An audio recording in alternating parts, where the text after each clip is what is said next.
Hello and welcome back to Rams Talk Podcast. And Derby County have got their first point on the board of the new season. And look, the talk of the game on Friday night was what formation John Eustace was going to do. We weren't sure, but the lineup was pretty much similar. The only difference is with tonight's formation for us is a very different lineup. Jake is away, Jamie is away, so you've got me hosting tonight's show, and I've also got Nick Drewett. How are you, mate? All good, thank you. Point on the board.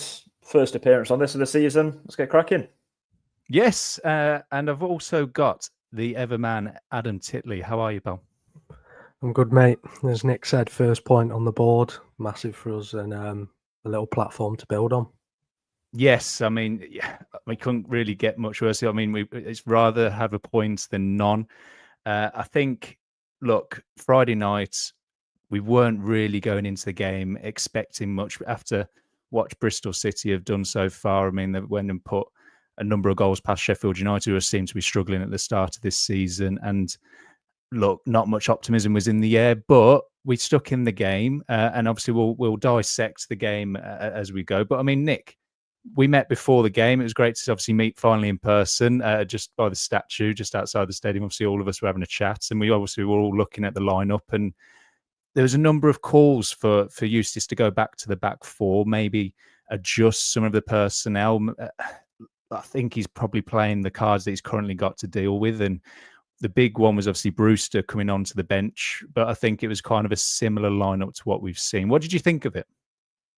I think you say he's playing the cards he's dealt at the minute. He clearly wants to go to that 4-2-3-1. It's the lack of wingers and the fitness of the likes of Brewster, Clark, etc. You saw when they came on the last 20, 30 minutes. It changed to a style that I think we're going to see probably after the next international break.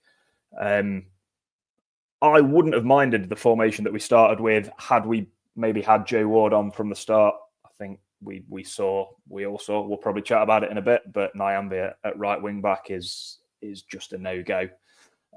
So I wasn't overly disappointed. He probably had also had to give them all an absolute rocket and say, you disgraced yourselves last week shipping 5 at home. Go and sort it out. So yeah, it's a bit cards dealt at the minute, and the lack of wingers that we've got through the door in the building. So I think we've just got to play to the end of this month, haven't we? And see where we're at. Yeah, 100% agree with you. I think the only change was Weimann starting up top and Kane Jackson dropping to the bench, Adam. And I think Morris at the start of the game and Weimann kind of had a good little rapport. Weimann seemed to know where Morris was kind of going to win that first ball, picking up the second ball, which is something that was very, very frustrating in the first couple of games. Morris seems to win everything at the moment, and he's really been that number 9 that we want. Obviously, we're going to talk about his impact and obviously what he did at the end of the game. But I mean, at the start of the game, Weimann seemed to, like you said, to pick up those scrappy balls and kind of get us at the pitch. And at the first, in my opinion, I think the first 20 minutes, I think we were a bit more positive than from what we've seen, a bit more on the front foot. Yeah, I think we were. I think, like you mentioned there, Weimann seemed to be able to pick up that knockdown a little bit more. And I think there was some nice patterns of play where Morris would knock it down and Adams would be able to move the ball forward as well a little bit. And like you said, in that first 20 minutes, I thought, yeah, we had a couple of little nice patterns of play. I think one ended up in a corner, probably about a minute or two spell where we had the ball and we moved it from right to left and then further forward. And that was probably our best bit of play, I think, that we've seen so far this season, that nice little move. And like I said there, I think that first 20 minutes was a lot more positive. I think then it sort of evened out the game a little bit. I think on Weimann starting, I thought, yeah, he looked decent that first half. I think linked up the play a bit better. I just think he looked a little bit jaded when we went past that halfway mark for me. And I think he struggled to get a foothold in the game and get as many touches of the ball as he would have liked to have an impact. But like you said, that first 20 minutes, it seemed to be working out. It was definitely a game that was going to be played on the floor. I think that was obvious after that first 20. Yeah, and look, I think as the game went on and that start kind of started to dwindle, we seemed to lack a link between the defence and attack, didn't we, Nick? I mean, the ball kept on getting passed sideways. You saw, kind of heard the murmurs from the crowd as to Sanderson, Clark, and Bart kept on trying to find the opening, and Ozo was kind of coming in to get a short ball, laying it back to them, and it kind of was playing around, going out wide to Niambe, back to them again. It was like very, very similar to what we've seen in the first couple of games. Trying to really get the ball at pitch seemed to be the struggle as the game went on. I mean, for you, is the lack, and you kind of alluded to it at the very, very start, Niambe being the outlet out on the right, Elder being the only outlet seems to be at the moment while we're waiting for someone on the right to come in. We really seem to struggle getting the ball either out wide or progressing it through the centre.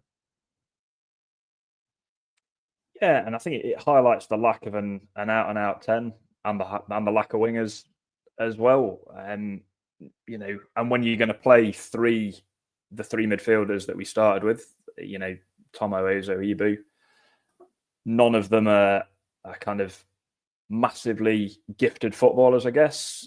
Ozo's, don't get me wrong, I think Ozo's a decent technical footballer, but again, he's more of that destroyer, sits, breaks it up. I thought Ibu looked so much better once we switched the formations and he dropped back to do what he does and just harass and harry people and win that ball back. But yeah, there was, after that opening kind of 20, 25 minutes, when we conceded, it was really clear and evident, that personnel that was set up, we'd not got the options out wide. We'd not got the 10, the link, and we'd not got really sort of an out and out, get the ball off the back four and ping a proper 30, 40 yard pass out. So again, I think get some injuries back after the international break, maybe get one or two more in the door, and we'll see a better style of pattern of play going forward. Yeah, I think 100% agree. I think Adam, I mean, some people, we've had a few people in the comments already. Simon Pollard said the 1972 Derby shirt, Nick. Yeah, cheers. I've definitely agree. Tried to go for the good old retro, my granddad's classic.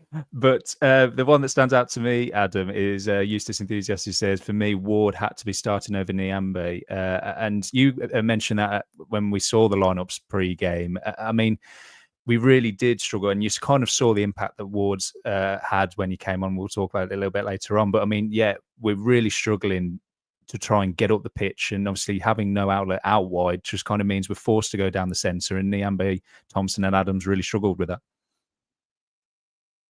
Yeah, and I think what I said before the game was I was a little bit unsure what Joe Ward would have to do to get a start. I thought he played well, obviously, against West Brom in the Cup, obviously with the free kick, and I think we've seen his ability to get balls into the box has been really spot on. I understand that there's trade-offs with that, as in I don't think defensively he's as good as what Niambe is defensively, and then in the opposite side of that, Niambe obviously isn't as good as Joe Ward going forward. But I feel like against Bristol City, when the game's going to be played on the floor, it would probably benefit us a little bit more if we had Joe Ward's quality going forward. And I understand that might leave us a little defensively light, but when we're playing a back five with wing backs, then you expect to go forward. And Niambe, I think, struggled with that. And I think that was clear. And as Nick mentioned about the midfield, after that first 25-minute spell and we went 1-0 down, I couldn't really put my finger on what wasn't right in that first half at half time. I don't think it was down to one player, or I think it was as a collective. We just weren't linking up right. And as Nick mentioned, that midfield, I don't think it was unbalanced, but it's hard to move the ball through it when you've not got them technical players in the middle. I think for me as well, that starting lineup, I probably had a question mark over whether Liam Thompson should have started. As I mentioned, a game that for me would be quite obvious it's going to be played on the floor. Bristol City have slow build-up play and like to hold possession and wait for gaps to open. And Liam Thompson isn't that technical midfielder who can keep possession and play nice passes to get us further up the pitch. And I think that was obvious to see for me. I think Thompson struggled in that game massively. For me, held onto the ball far too long and played wayward passes. And I would have liked seeing Adams further back or Kenzo in there. But as you mentioned there, I think, Joe Ward's quality was obvious when he came on. And for me, whether I'd start him against Burnley or wait till Ipswich, I think that's an interesting one to think about.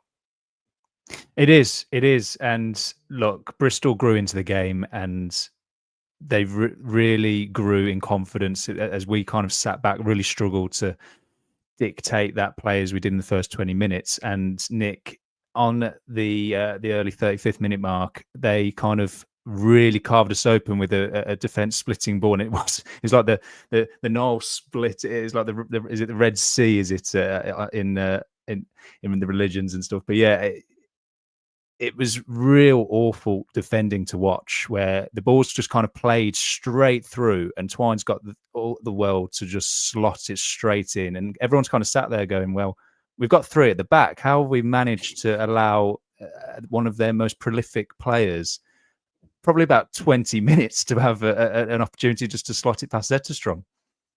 No, not only three at the back, two holding midfielders, considering where Ozil and Tomo were playing. And I think you're doing him a kindness saying it was a defence splitting pass, because it was just a standard 12-yard slide rule, wasn't it? And all of a sudden he was completely on his own. Yeah, I don't know what happened there. It looked like a complete and utter breakdown in communication between all three centre-backs. None of them seemed to really talk to each other, let somebody know there's a man on the shoulder. Sanderson was a bit slow to get over. Bart was completely AWOL at that point. Clark can't do it all on his own.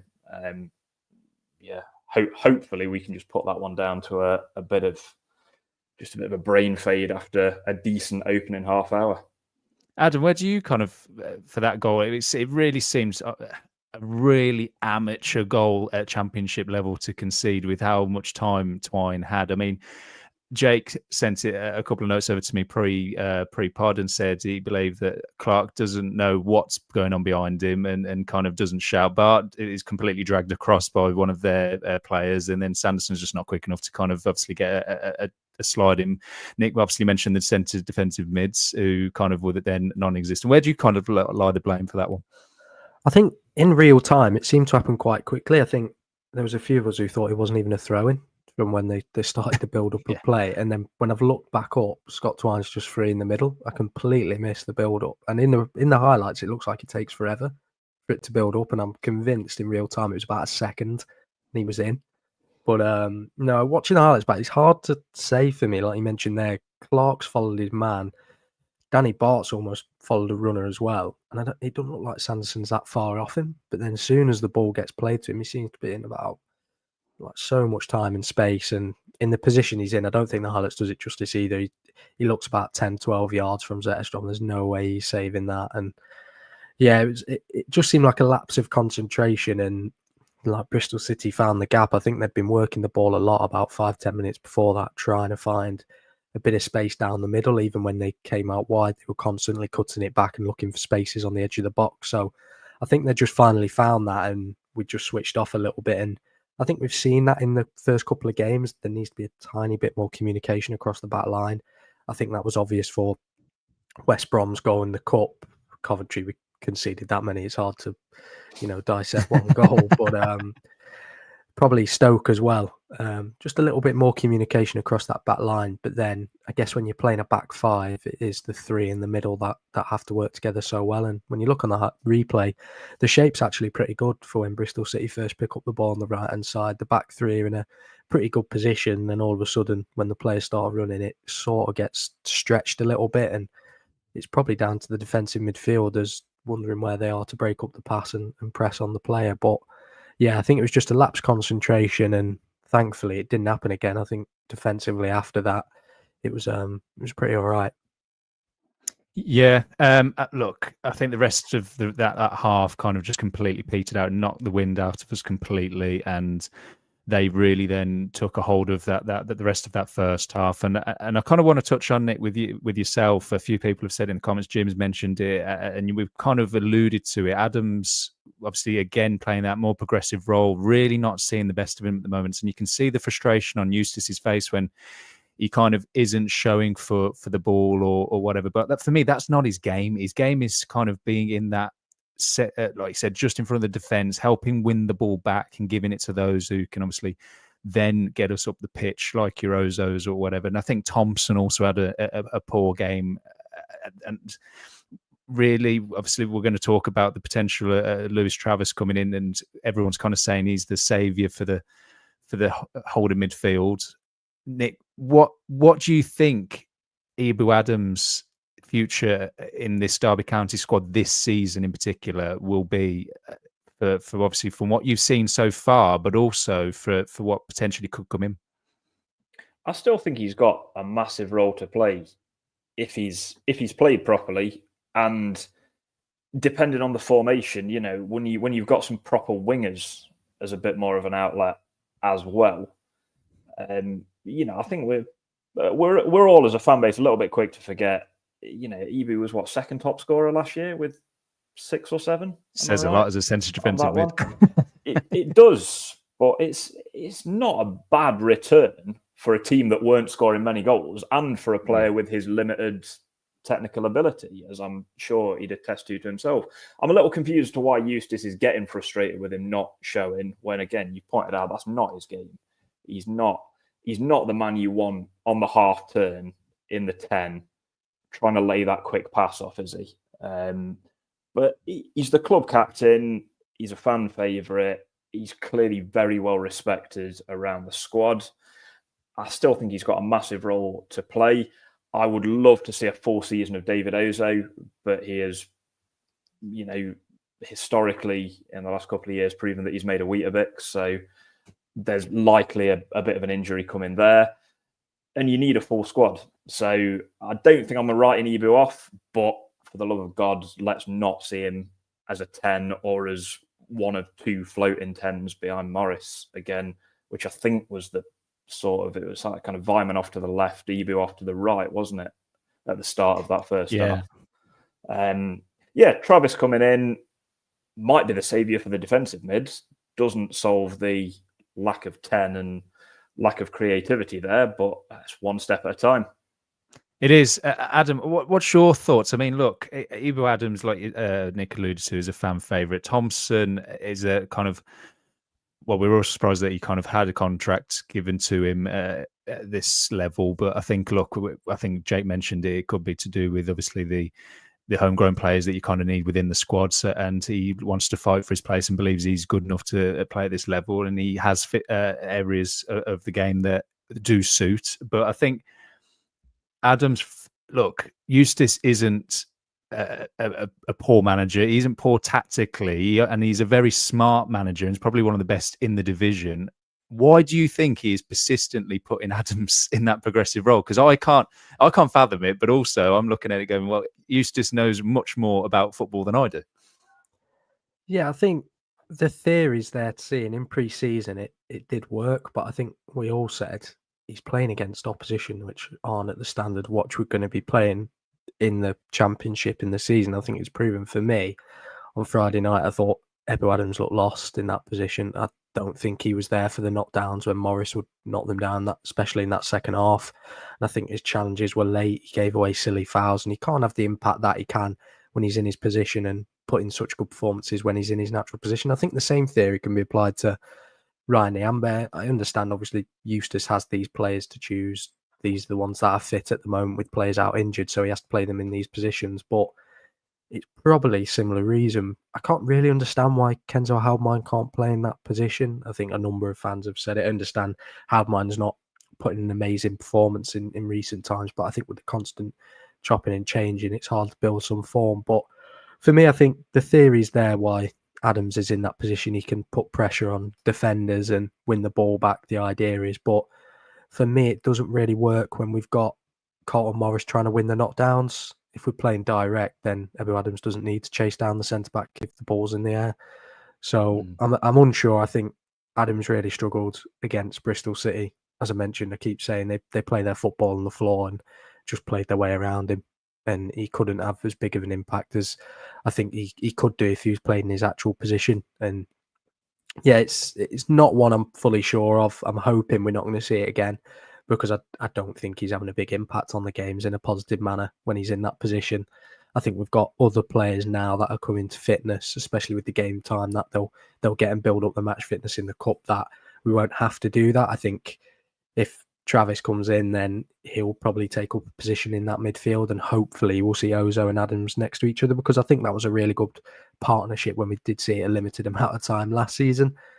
But this is Eustace's team. he knows best, and what he sees in training will be far greater than what we see on a 90 minutes on a Saturday. So we'll have to wait and see. I think Ipswich away is an interesting one because that is a real test for us. We've obviously struggled there. They're a team who've not been in the best form, but with them being at home, it'll be interesting to see how we line up. And I think we saw ourselves play for a draw. Well, take it to penalties. I think against West Brom in the cup, I think we could see a similar manner. But it'll be interesting whether to see we persist with Adams so far forward, because for me, I'll be completely honest, he had a really poor game against Bristol City. I thought he gave away silly fouls and he just held on to the ball far too long. So I'm not a big fan of him playing this position. That's not his natural one. And hopefully we'll see him partnered up with Ozo a little bit deeper in that midfield, where he can have a better impact on the game. Yeah, look, in Eustace we trust, eh?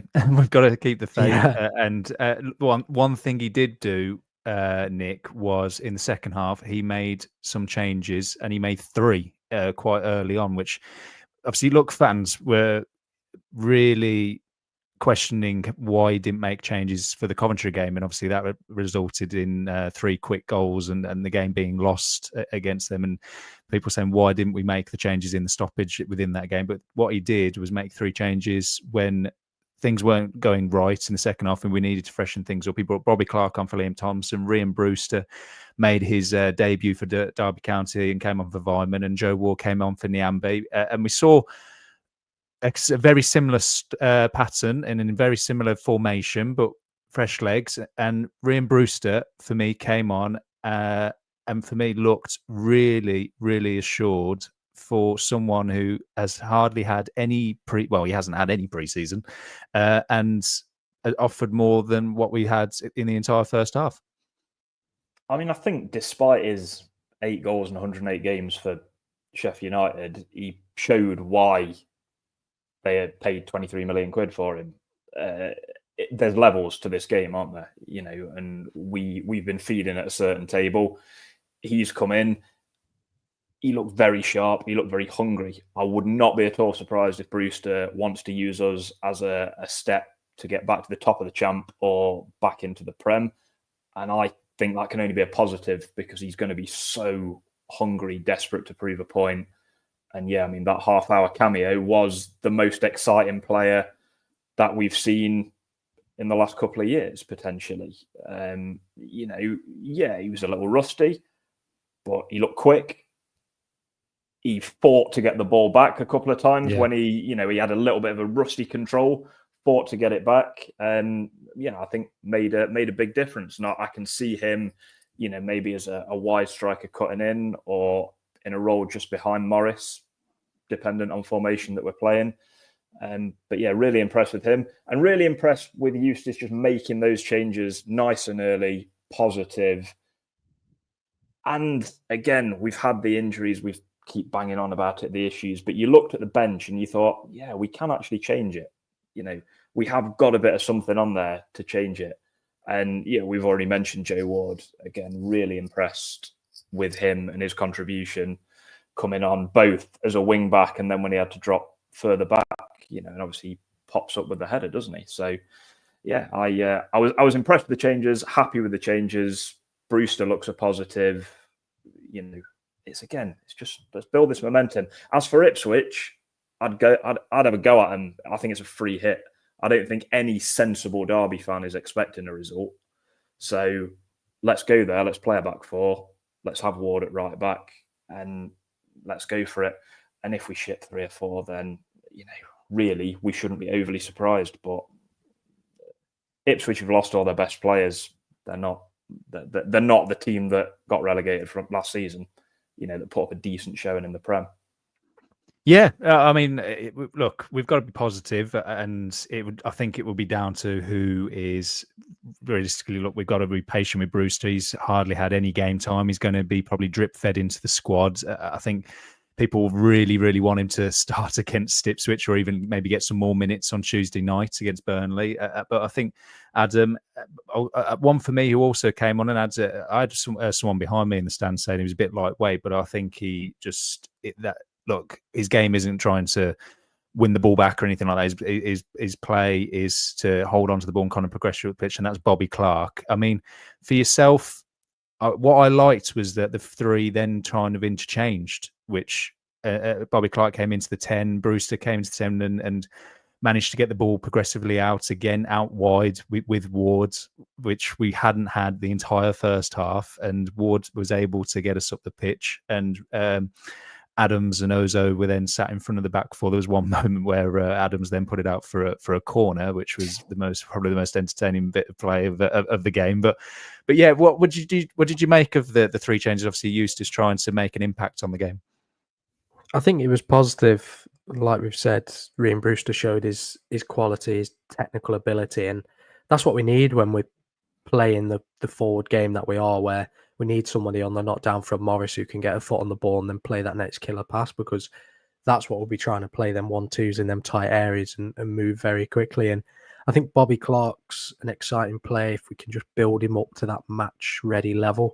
I think we've seen he's quite raw when he's come on, and he needs a couple of games to really get into the speed of things. I think I'd probably agree that he's a little bit lightweight. I think I've seen whenever he's held onto the ball a little bit too long, he's knocked off it. But in some tight situations against Bristol City on Friday night, he did well to beat his man and get ourselves in some positive positions out wide. So I think there were positive substitutions by Eustace. I think they were needed. There was players who weren't jaded but weren't having the best games, and you just need to get them off at that point and reset a little bit. And I think Bobby Clark did well when he came on. I liked how direct he was, and it moved us up the pitch, and it just gave us that tiny bit more momentum like Nick spoke about. So yeah, I thought they were good substitutions.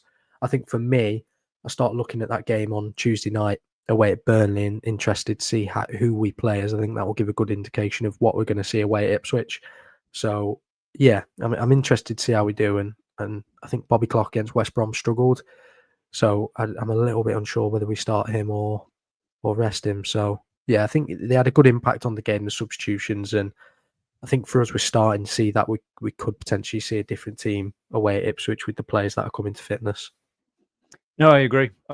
And look, what Eustace didn't see was, although immediate impact did kind of happen, but we didn't obviously get back into the game with shots on target. That was one thing we lacked in the entire game, with 5 shots and 2 on target in the entire game. But what he did was make another 2 changes and use his entire pack of cards. Kenzo Halmine came in for David Ozo, which saw a bit of drones, but I think David Ozo, look, is still trying to get back up to that 90-minute mark, as Nick alluded to earlier. And then Caden Jackson came on to a sea of applause for Danny Bart. And that's when we saw the shake up in formation, Nick, and gone back to a back 4. We then saw Zetterstrom seen in front of him, back 4 of Elder, Sanderson, Clark, and then Ward, and then obviously Halmine partnering Ibu Adams in the centre defensive mids, and then obviously the front 4 in front of them. But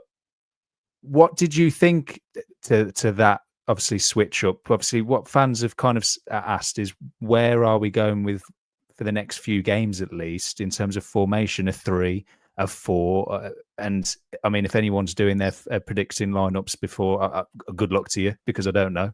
But yeah, what did you make to obviously the switching formation and the impact it made? I liked the switching formation, and I've been saying since Eustace came in and we got thumped by QPR in his first game, but that is the formation that he wants to play. That's what he's always played. That's the formation he wants to play. But unlike previous entities that have occupied that dugout, he's got a plan B and a C and a D, and he's pragmatic enough to change it. That's the way he wants to play 4-2-3-1. At the minute, do we have the players all fit enough to play that? Probably not.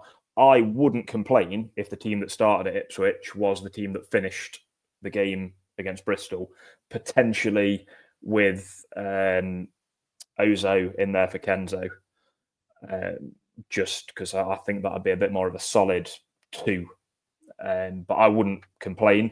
But I wouldn't be surprised if we stick 3-5-2, because that's the last game before the international break. We've got a couple of weeks on the grass then. Get some more players back. We'll know who's where in terms of the signings that we've brought in.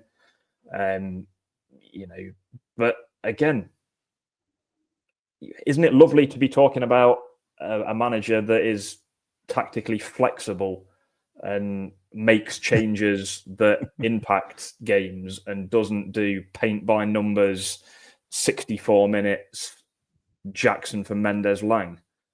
You know, let's be positive, David Clarkson.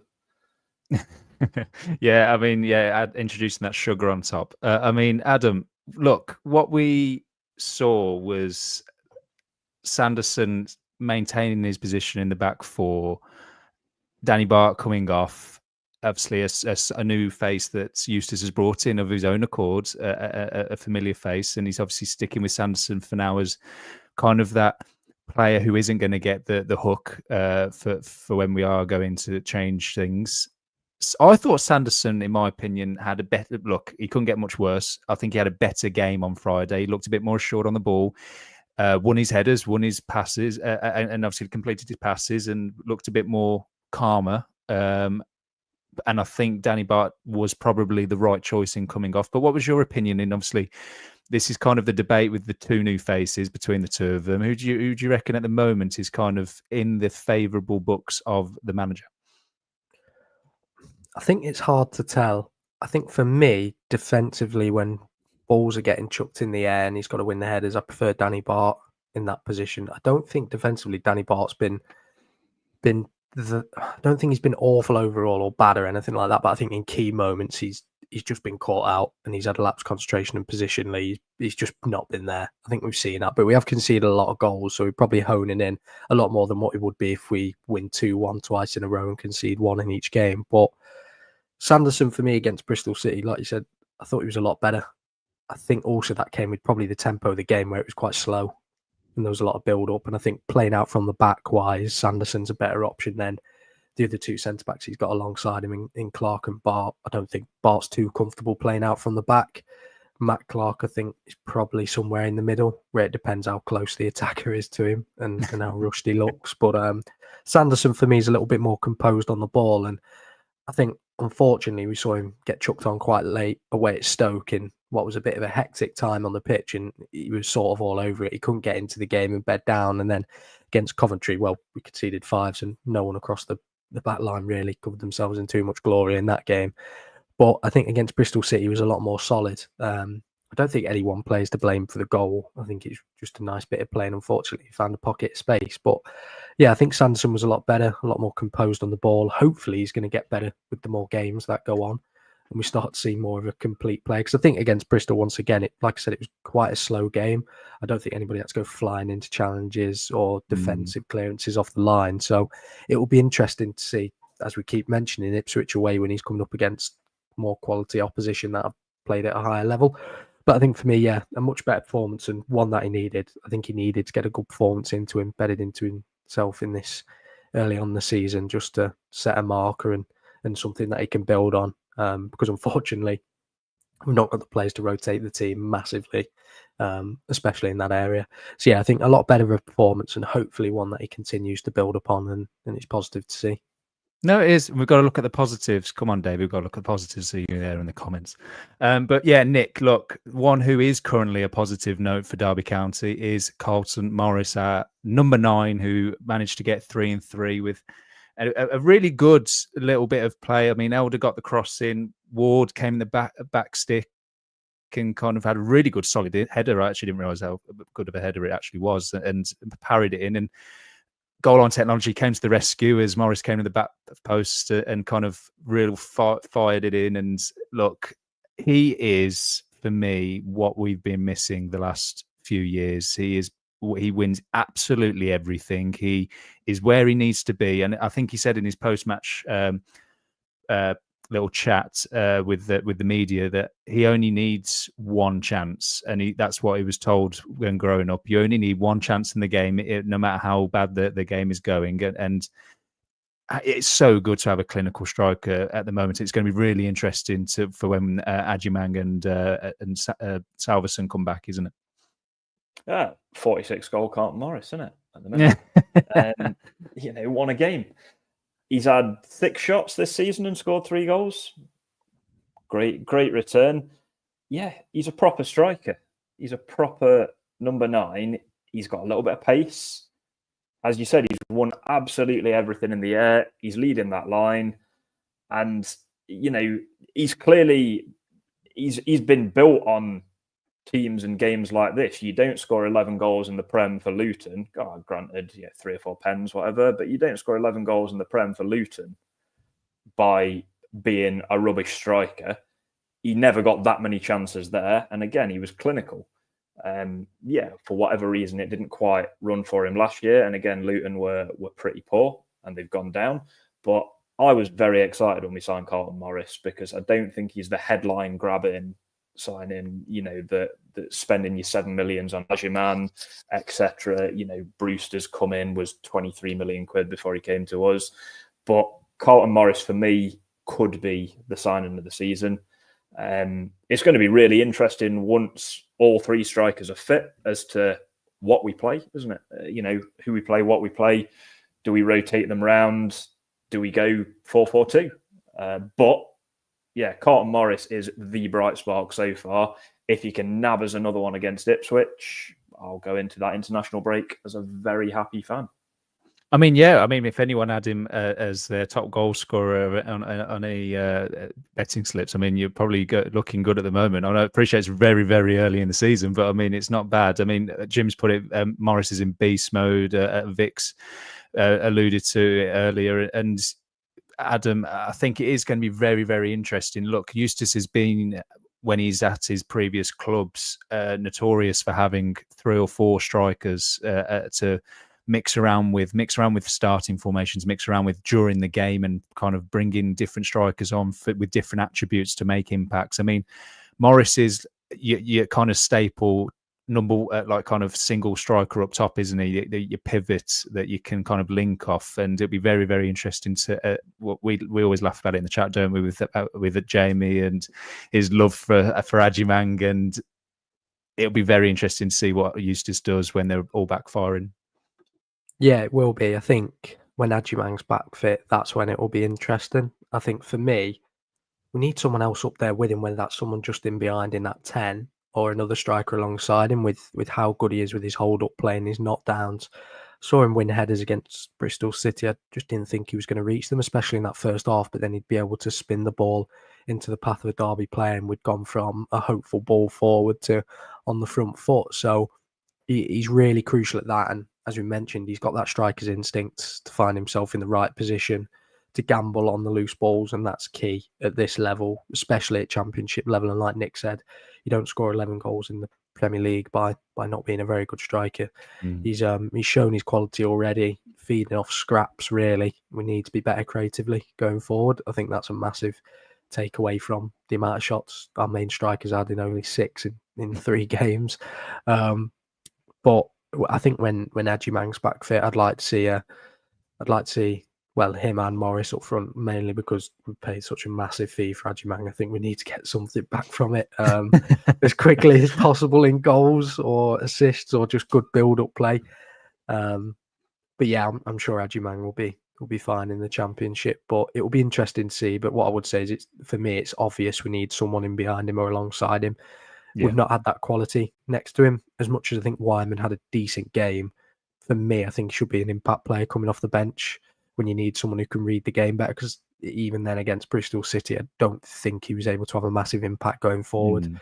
I think we need someone who's got that quality, whether having a knockdown and run through on goal, or having a knockdown, taking a touch and playing another pass with someone in that 10. So it's interesting to see and think about. But Morris, as we say, has been a fantastic sign, and I'm sure if he stays fit for this season, he's going to be in double figures in no time.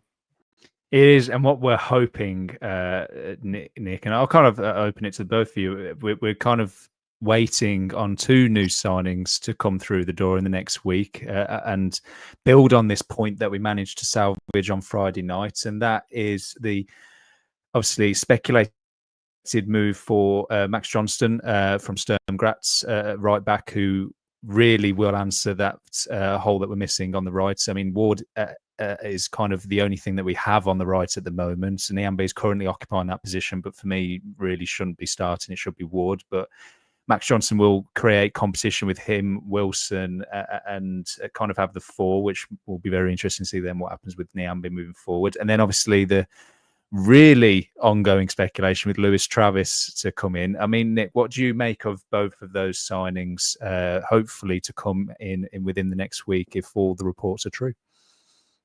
I mean, Travis is one that obviously we've been linked with for a very long time. He's another Eustace boy. He's tried and tested. He clearly trusts him. He made him his captain at Blackburn. So, and all the reports I read and the bits that I have seen of him, I confess I've not spent a long time sitting and watching Blackburn reruns to give you. Why not? We've signed enough of them. Exact positions. I'll leave that to Dave to watch all the previous Blackburn players. But he's clearly he's another Championship ready to go player, isn't he? He doesn't maybe solve the further forward issues, but we need a ball carrying and a ball playing midfielder, and he's better than what we've got in that position at the minute. Happy with that one. Max Johnson could be a really exciting player. 20 years old, really good prospect. When you're looking at it with your kind of financial head on, he's likely going to be one of those that in 3-4 years' time we get good money back for. And as you say, he's going to fill that gap that we've needed in terms of a proper right back. And I hope that it allows Kane Wilson, when he comes back, to play further forward. Because I'm always excited by Kane Wilson. I know he has his detractors, he has his big lovers, but I think that having that solid right back that can actually do both aspects of the job, up and down, unlocks Wilson, and then maybe we don't need as many wingers. We still need. I really, really want a winger in the door still before that deadline, but it unlocks Wilson to play further forward. Unless we're cashing the chips in on him because he's only got a year left on the deal. But yeah, for me, the two that are coming in are better than what we've got in the building, and that's all you can ask for at the minute. It is, and look, we always want players who want to make an impact. And Adam, Eustace Enthusiast, has said at least Travis will be match ready. That's one thing we can't say about many of our incomings at the moment. It'll be good to see a player potentially coming in and starting at the weekend, or at least going straight into the squad, depending on when they join. Potentially both of them, because I think both of them have been playing. But yeah, I mean, from what you've seen of both of the players, from what I've seen on social media, a lot of Scottish fans are actually quite perplexed as to why Max Johnson is moving from Sturmgrass, who play in Champions League football and European football, to come to the Championship. It must show some ambition to see the project that Eustace is building, that they don't want to be in the Championship for too long, potentially. In his stage in the career, this is quite a big move for him. What's your view on both of the signings? I think it's massively important we sign two players who, as Eustace Enthusiast said, is match ready and can go straight into the team. I'd be really confused if we sign more players who aren't fit. That would baffle me a little bit, especially with the selection problems that we've got. But I think also with Max Johnson, he can go straight into the team if he's fit. I think we've debated this right back position. I'm sure John Eustace has seen that as well. And what will be interesting is if we do sign Max Johnson, you'd think one of the other right backs would move away, whether that be on loan or on a permanent, because to have four players in the right back position would be a bit of an overload, especially when a couple of them all of them have had fitness problems at one point with us. So that'll be interesting to see. I think you'd probably say at the moment, based on form, it'd be between Niambi and Wilson, maybe. Obviously, like you said, with Wilson with that 1 year, but I wouldn't want to lose Wilson. I think he's a really exciting player, and if he stays fit, can have a massive impact.